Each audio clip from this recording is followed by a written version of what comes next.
The Great Man of Nebraska. Chapter 1. Death Valley in Nevada was the hottest place that Feeble had ever been. He promised the prospectors he would quickly return, and he set off for Death Valley. When he got there, he loaded up his wagon with hot desert sand. Then he headed back to the prospectors.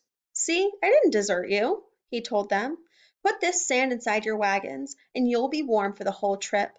They did as they were told, and the warm sand kept them cozy all the way to California.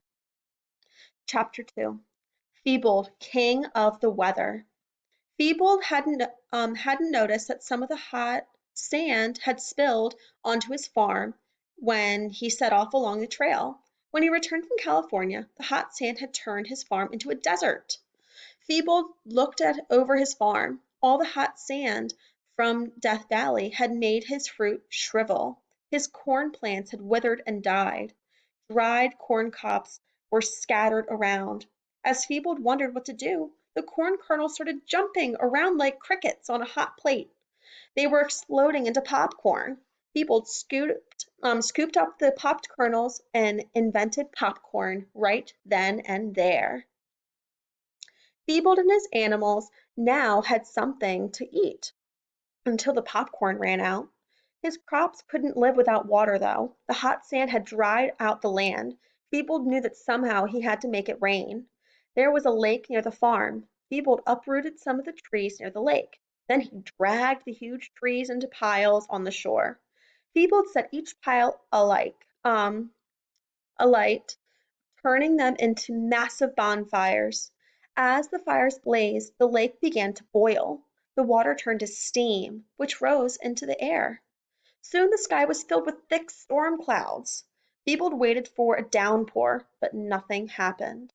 The gray clouds hung in the sky, but it didn't rain. Feebled decided he had to scare the clouds into raining. He needed to make a huge noise. He gathered all of his pots and pans and started banging them together. Still, the clouds refused to release their water. Feebled thought.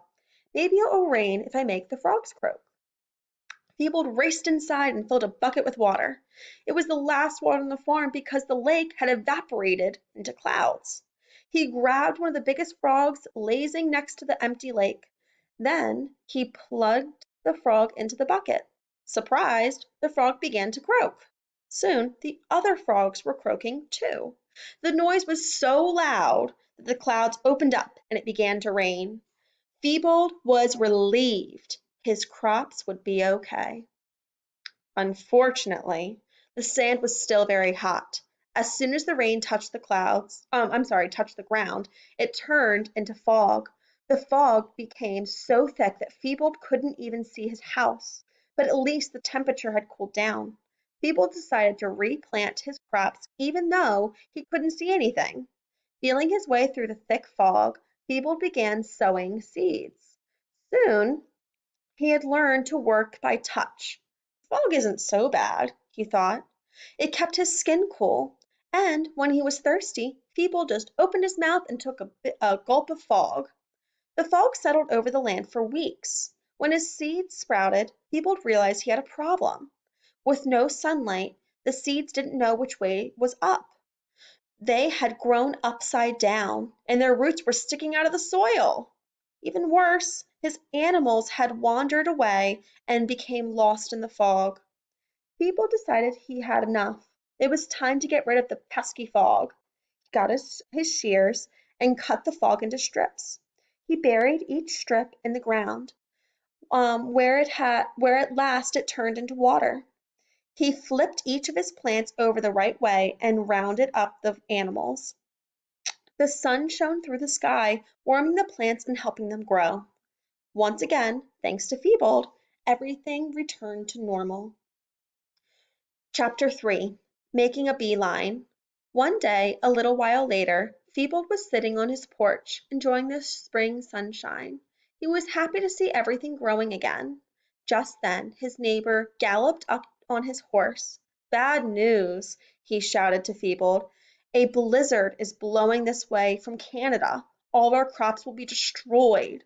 Feebled couldn't bear to lose his crops again. He promised his neighbor that he would fix that blizzard and protect their crops. Thibault went into the meadow and began to plant daffodils. He knew that there was nothing a spring breeze liked more than a field of flowers. Soon a lovely breeze swept up. She danced among the daffodils, admiring their beauty. She was still there when the blizzard blew in, huffing and puffing his icy breath. The blizzard stopped in his tracks. He was dazed by the spring breeze. The two winds fell in love and went to Canada to get married, just as Thibault knew they would. Thibault had saved everyone's crops from the icy breath of the blizzard. A year later, Thibault wished he hadn't introduced the two winds. The breeze and the blizzard wanted their children to visit the place their parents had met. They sent their three little tornadoes to Thibault's farm. The tornadoes whipped excitedly around the orchard. They made Thibault's fruit trees topple over. They danced around his neighbor's place, too, uprooting all his crops. Thibault went to his barn and got some rope. He twisted it into a lasso and used it to catch the tornadoes. One by one, he tied a knot in the tornado's tail so they couldn't move. Then he set them down. "Now I'm going to let you go," Thibault told the mischievous tornadoes. "But you must promise to go to Canada and never return to Nebraska."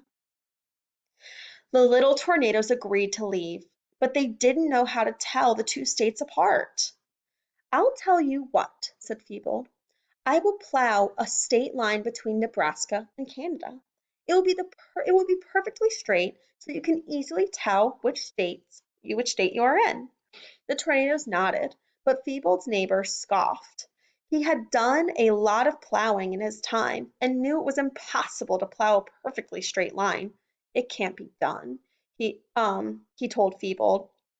Thibault just smiled and got to work in his beehives. He began to breed some special bees. He chose all the big and strong bees until finally he had bred the biggest, strongest bees that ever lived. Thibault harnessed the giant bee on his plow. To everyone's amazement, his big strong bee pulled the plow easily. Soon Thibault and the bee had plowed a perfectly straight state line. Thibault had known that the straightest line in nature is a bee line. And that's the story of how Thibault Thibaultson plowed his way into history as a great man of Nebraska.